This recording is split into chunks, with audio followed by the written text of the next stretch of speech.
The expression on my daughter's face changed in less than a second, and some part of me registered it with a kind of hollow clarity. One moment she was moving through my front door with the practiced confidence she'd been carrying all year. Shoulders squared, leather portfolio in hand, a man in a charcoal suit 2 steps behind her. The next moment she stopped dead in the hallway. Her eyes had found Vera. "Dad." Her voice came out smaller than I'd heard it in years. "What is she doing here?" I looked over at Vera, who was sitting comfortably in my armchair, holding the mug of tea I'd made her 15 minutes earlier. She didn't flinch, didn't smile smugly, just looked back at my daughter the way a person looks at someone they've been expecting. I picked up my own mug from the side table. "Good afternoon," I said. "Nice of you to finally come by." My daughter didn't answer. The color had drained from her face entirely. Standing there in my living room, outside Guelph, Ontario, in the house I'd owned for over 30 years, she looked more rattled than I had ever seen her in her adult life. The strange thing is that 3 months earlier I would have been overjoyed just to get her through the door. Time has a way of reordering what matters. My name is Calvin Baxter. I'm 64 years old. I live on a quiet road outside Guelph in a brick bungalow I've owned since my daughter was still learning to read. For 31 years, I ran a plumbing and heating contracting company. We started with 1 service van and a used pipe bender in a rented garage on the edge of town. By the time I sold the business, we had 11 employees, a decent fleet, and a reputation in Wellington County that I was genuinely proud of. Nothing glamorous about any of it. Just reliable work done honestly. In a trade, that's worth something. When I finally retired, I thought I'd spend most of my time at the cottage, near Owen Sound. Fishing, reading, watching the lake, do nothing in particular. My wife had loved that place. She'd spend entire mornings sitting on the dock with her coffee, not saying much, just being there. We lost her to ovarian cancer 16 years ago. Some days the cottage still feels like it belongs to her more than to me. But I go anyway. I drove the same Ford F-150 I'd had for 9 years. It wasn't polished, but it started in January, which is all I ever asked of a truck in Ontario. Wednesday mornings I'd meet my friend Terry at a Tim Hortons in Fergus. Same corner table, same order, same conversation about whatever hockey was happening, or whatever was wrong with the roads. I kept to myself. I didn't spend money impressing people. I never understood that habit. Unfortunately, someone else had been drawing conclusions from my modest way of living. My daughter is 36, married 4 years ago to a man who works in commercial real estate development. Or at least, that's what he calls it. They live in a large house in a newer subdivision near Cambridge, the kind of neighborhood where every driveway has an SUV that costs more than a decent year's salary used to. I attended the wedding. I helped with the down payment on that house. I didn't say anything about the size of the mortgage because it wasn't my place. When she was growing up, we were close in the way that families sometimes become after loss. She was 14 when her mother died. That age is brutal under any circumstances. For the years that followed, we held each other up. I went to her school plays. I drove 4 hours to see her graduate from university in Halifax. I sat through more conversations about countertop finishes and paint swatches than I ever imagined possible when they were renovating the Cambridge house. I went. I listened. I showed up. Then things began to drift. Not dramatically. Nothing broke out right. But phone calls got shorter. Visits grew rare enough that I started to notice. When I suggested Sunday dinner, there was always something on. When I called midweek, I'd get a text back 2 days later. Months started stacking up between the times I actually saw her in person. For a while I blamed life. Couples get busy, careers happen, mortgages happen. That's all true. I believed it. But then came the questions. They started last winter. She'd call out of the blue, warmly, attentively, and circle around to something that didn't quite fit the conversation. How was the bungalow holding up? Was I managing the property taxes all right? Had I thought about moving somewhere smaller, maybe a condo closer to services? Each question by itself could pass as concern. Together they felt like something else. like someone approaching a subject they weren't willing to name directly.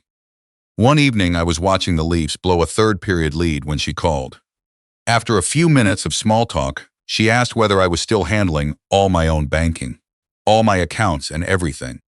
I laughed. Who else would be doing it? She said, "Oh, no one. Just checking." Then she changed the subject quickly enough that I almost let it pass. Almost. The phone call that genuinely unsettled me came on a Saturday morning in early spring. Terry called while I was having breakfast. We talked about the usual things. Bishides, the fishing opener, whether the mild winter had helped or hurt the ice conditions on his road. Then he got quiet in the way people do when they're about to say something they've been sitting on. "Cal," he said, "I don't know how to ask this, but are you doing all right? Mentally, I mean." I set down my fork. "Last time I checked." "Right," he said. He cleared his throat. "It's just I ran into someone at the Home Hardware on Tuesday, a woman I know from the curling club. She said your daughter had mentioned you were struggling a bit, memory-wise." I looked out the kitchen window. The bird feeder my wife had hung from the maple before she got sick was swaying in a light wind. Nothing else moved. "She said what, exactly?" "Memory issues," Terry said carefully. "Trouble keeping track of things." She seemed worried. I thanked him and hung up. Then I sat with that for a long time. I'm not a man who jumps to conclusions. 30 years in a trade teaches you to diagnose before you start pulling pipes out of walls. You gather information. You look at what's actually there. You don't panic. But this required real attention. A week after Terry's call, my daughter phoned again. Warm, cheerful, even. She asked about my health, my routine, whether I was getting outside enough now that the weather was turning. Then she mentioned she'd like to come by with someone, a lawyer she knew, just to get some paperwork organized. Nothing complicated. Everyone was doing it for their parents now. Better to have things in place early. I agreed to the meeting. I said I'd be happy to have them come. What I didn't say was that I had already made a call of my own. Vera Sinclair had been my business partner for 22 years. She came on as my office manager in the company's second year, when I was still doing most of the estimating on a clipboard in my truck. By the end of the first decade, she was effectively running the administrative side of the business. Contracts, payroll, billing disputes, the paperwork that accumulates when you're too busy keeping the work moving to manage the paper trail behind it. She was meticulous, direct, and occasionally infuriating, and I trusted her without reservation. Before she retired and relocated to Victoria, British Columbia, she had also quietly obtained her designation as a notary public. Something to keep her sharp, she'd said at the time. It turned out to be more useful than either of us had anticipated. My daughter had never warmed to her. It had started when my daughter was a teenager. She'd convinced herself that Vera's presence in my professional life meant something it didn't. No matter how many times I explained that Vera was a colleague and a friend, and nothing beyond that, the suspicion never fully disappeared. When Vera retired and moved to the coast, my daughter seemed visibly relieved. I noticed. I didn't comment. We'd stayed in touch over the years. Occasional calls, Christmas cards, a brief visit when she passed through Ontario 2 summers ago. Then last winter, after the questions started adding up and Terry's call finally landed, I reached out properly. We talked for nearly 2 hours. I laid out everything. The financial questions, the sudden warmth, the rumors, the lawyer visit she was proposing. Vera was quiet for a moment. Then she said, "Do you have a lawyer of your own, Calvin?" "Not a family lawyer, your own." I didn't. Not one I'd properly engaged in years. "That's the first thing then," she said. She flew in 3 weeks later. We spent 4 days going through everything. My financial records, my existing will, the cottage deed, my RRSP and TFSA accounts, my CPP and OAS statements, a life insurance policy I'd nearly forgotten existed. Vera asked questions I hadn't thought to ask myself. Who had signing authority on what? Who knew the approximate value of my estate? Who had been showing unusual interest, and when had it started? She also made some calls. An old contact of mine, A man I'd done a large commercial job for in the 90s. Mentioned in passing that my son-in-law had recently attended a financial restructuring seminar, the kind aimed at people carrying serious debt. Other names came up through mutual circles in the weeks that followed. A home equity line of credit drawn to its limit. An investment that had gone badly sideways. A pattern of decisions that compounded rather than resolved. None of it was illegal. All of it was significant. Even then, I resisted the obvious conclusion. I kept looking for another interpretation.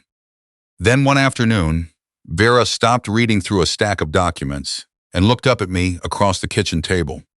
"Calvin, come look at this." The document itself wasn't alarming in isolation. It was a record of an inquiry made to a financial institution. Questions about the process for assuming oversight of an elderly parent's accounts.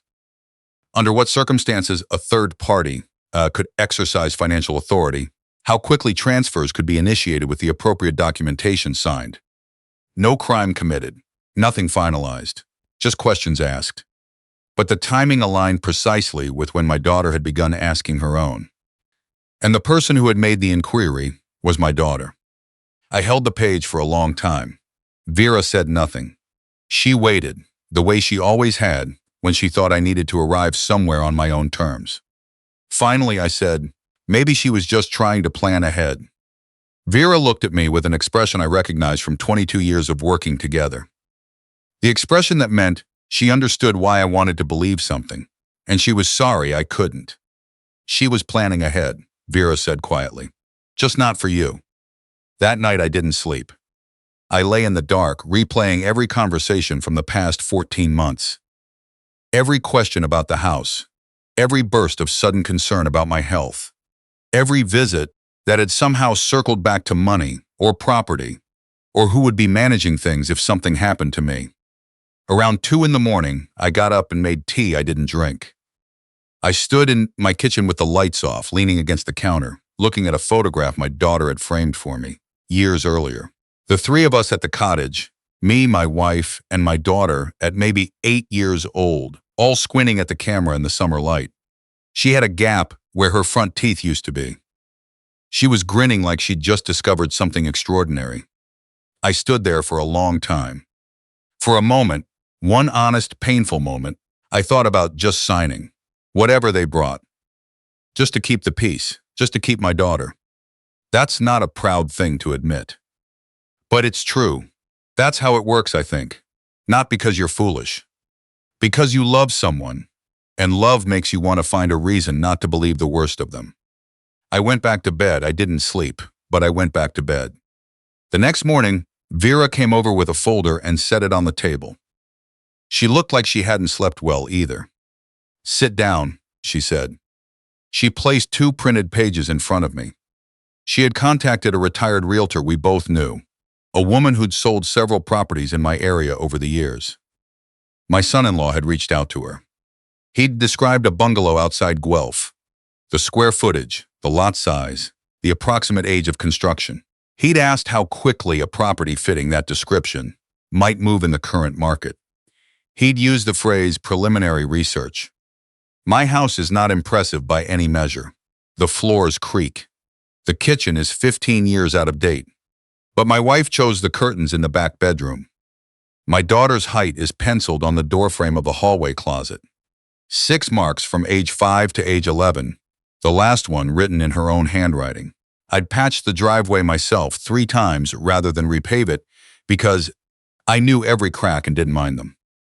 And my son-in-law had been pricing it out like it was an asset waiting to be liquidated. I didn't raise my voice, didn't throw anything. I just sat with my hands flat on the table and looked at the pages. After a while, Vera said, "I'm sorry, Calvin." That was the moment something shifted in me. Not all at once, but enough. Something that had been keeping me suspended between understanding and acceptance finally let go. I still loved my daughter. That hadn't changed. But love doesn't mean standing still while someone measures the floor beneath your feet. I stopped asking whether she would go this far. I started asking what I needed to do next. Vera and I spent the following weeks working through everything methodically. First, I retained a lawyer entirely my own, a woman in Guelph who specialized in estate planning and had no connection whatsoever to my daughter or son-in-law. She was thorough, calm, and asked every question I should have been asking years earlier. Together, we established an alter ego trust, a structure recognized under Canadian tax law that allowed me to transfer my assets into a trust during my lifetime, maintain full control while I was living, and direct exactly where everything went when I wasn't. The trust was structured so that no single beneficiary could claim authority over it without the involvement of an independent trustee. That trustee was Vera. I also reviewed every account and financial arrangement I held, nothing that could be accessed through a hastily signed power of attorney. The cottage went into the trust as well. Then quietly, I listed the bungalow. It sold in 3 weeks. I used part of the proceeds to purchase a smaller property in Fergus, a detached house on a quiet street, close enough to Terry that Wednesday mornings at Tim Hortons didn't require either of us driving in bad weather. My daughter didn't know any of this. As far as she was concerned, she was coming to help me sign documents. The meeting happened on a Thursday afternoon in early June.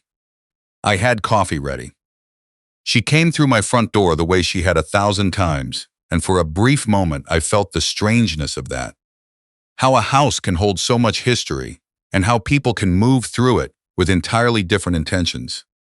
The lawyer followed her in, young, professional, portfolio in hand. And sitting in my armchair, holding a mug of tea, was Vera. My daughter stopped walking.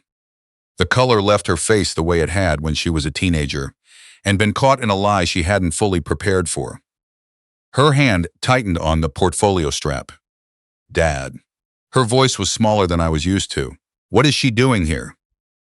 Vera looked at her calmly and said, "It's good to see you." The lawyer glanced between us, sensing he had stepped into something he hadn't been briefed on. My daughter recovered enough to be cordial. She introduced the lawyer, explained it was a straightforward appointment. Just some documents to look over together. Standard language. Well rehearsed. I said I was happy to see what they'd brought. The lawyer walked me through the paperwork. A power of attorney, broadly worded, granting my daughter authority over my financial accounts and property under conditions I hadn't agreed to and hadn't been consulted about. The language was professional, measured. Someone had put considerable effort into making it look routine. I let him finish. Then I said I wouldn't be signing anything that day. I'd need time to review everything with my own counsel first. My daughter's expression tightened, just slightly. Dad, it's really not complicated. I know, I said, and I still won't be signing today. The meeting lasted 20 minutes. When they left, Vera looked at me across the quiet room and said, "That went exactly as I expected." Yes, I said, it did. 6 weeks later, I organized a gathering on Canada Day weekend. A friend's backyard outside town, lawn chairs, a propane grill, the kind of unhurried summer afternoon that Ontarians quietly count on every July. I kept the invite list modest. Old neighbors, a few friends from the trade, Terry, and my daughter and son-in-law. They came.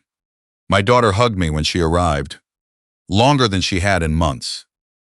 My son-in-law shook my hand and said something easy about the heat. I offered drinks and didn't say anything unusual. By 4 in the afternoon, the food was on, conversation had spread naturally across the lawn, and everything looked perfectly ordinary from a distance. Vera arrived a little later. I watched my daughter's face change when she spotted her. A quick tightening around the eyes, controlled, professional. She looked away and kept talking to a woman she'd met once at a block party years earlier. Around 6, when the food had been finished and the light had gone amber and long across the grass, I stood and asked for everyone's attention. I didn't raise my voice. I thanked people for coming. Then I said there was something I wanted to share, since many of the people there had known me for years, and I believed they deserved to hear it from me directly. I said I had become aware, over the past several months, of certain concerns that had apparently been expressed by someone close to me about my mental capacity, specifically that I was experiencing memory difficulties and struggling to manage my own affairs. Several heads turned. My daughter went very still. I said I wanted to be transparent because I had earned that right. I described the legal documents that had been proposed, the inquiry Vera and I had found, the conversations my son-in-law had been having about my property. I didn't accuse. I didn't raise my voice. I simply laid out what had happened, one fact at a time. My daughter said quietly, "Dad, you're making this sound like something it wasn't." "Then correct me," I said. She opened her mouth. Nothing followed. My son-in-law stood up. He said I was being unfair, that everything had come from concern, that I was distorting the situation. Then he looked at Vera, this woman he'd always associated with complication and interference, and made the mistake that ended the conversation.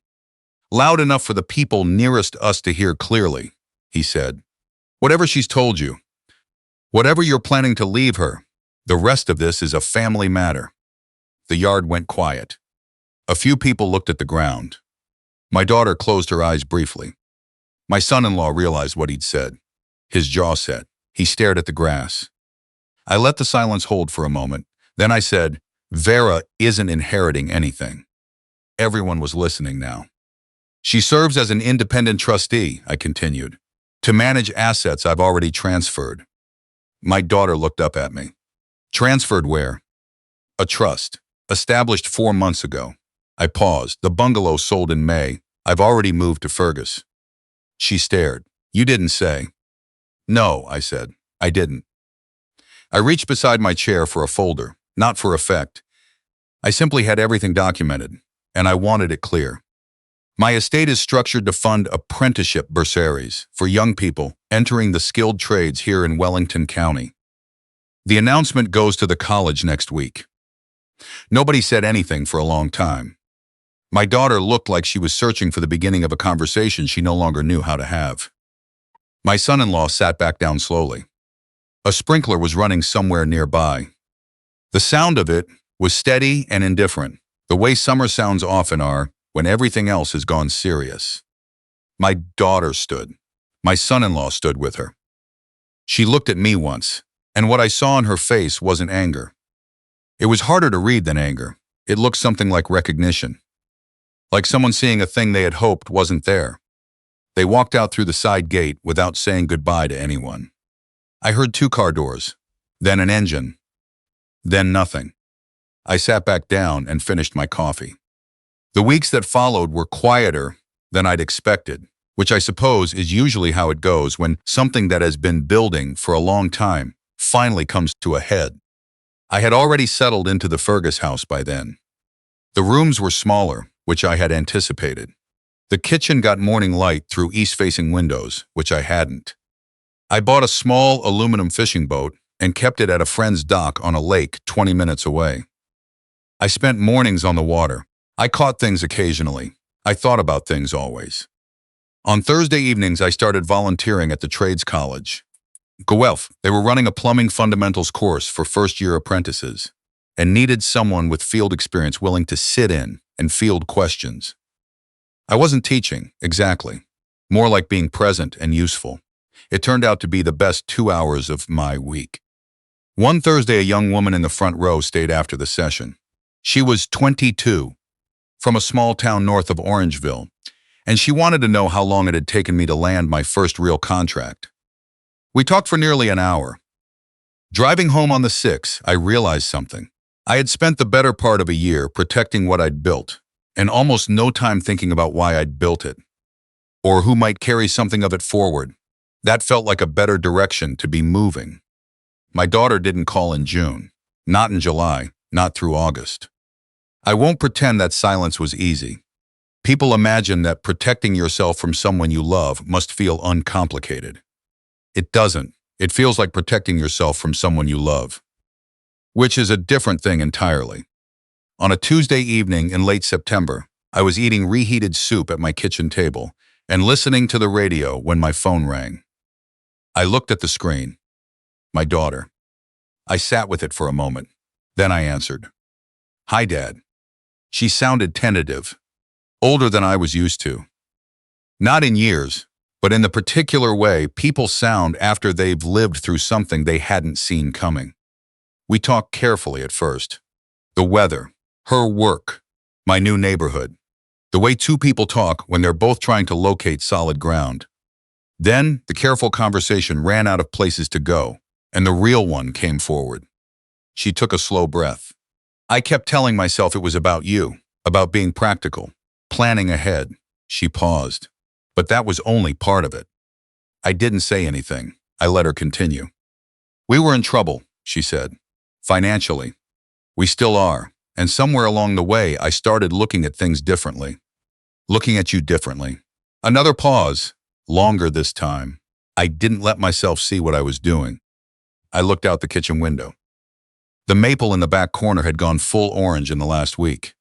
It was one of the things I'd discovered about moving. You miss trees. The specific ones you grew up watching. I miss the maple at the bungalow. I'm not asking you to undo anything, my daughter said. I know you won't. I know you shouldn't. I wouldn't, I agreed. I know. A moment of quiet. Dad, I'm sorry. I'm sorry for the things I said about your memory. I'm sorry for going to a lawyer before I ever came to talk to you. I'm sorry for all of it. There were several things I could have said. I let myself think through them. Then I chose the one that felt most honest. To both of us. You never stopped being my daughter, I said. But my life was never yours to manage. She didn't argue, didn't reframe it or soften it. She said, I know that now. We talked for another half hour. Nothing was fully resolved, and we both knew that going in. Trust doesn't rebuild in a single phone call. But there was something present in the conversation that hadn't been there in a long time. Something honest. Something neither of us was performing. Before we hung up, she asked if she could call again next week. I said yes. Growing older teaches you things that cannot be rushed, and one of the most important I've arrived at is this. There is no real contradiction between loving someone completely and protecting yourself from them. Both things can exist in the same moment. They can exist in the same family. They can exist in the same phone call, if you let them. The smartest thing I ever did wasn't the trust or the sale of the house or the bursary fund, though I'm glad I did all of it. The smartest thing I did was stop waiting for someone to tell me I was allowed to stand up for myself. I was 64 years old. I'd built a business from one van and a folding table. I'd raised a daughter through grief. I'd kept my word for 4 decades to people who were counting on me. I didn't need permission. If you've ever sat in a dark kitchen in the middle of the night wondering whether protecting yourself means losing someone you love, I want you to know those two things aren't as far apart as they feel. You can hold both. You can love your family and still refuse to let them walk away with the life you built. That isn't coldness. That isn't revenge. That's just a person who finally decided to live on their own terms. And when my daughter calls now, I answer. Not out of obligation. Not out of fear. Because I want to. That's a better place to be calling from. For both of us.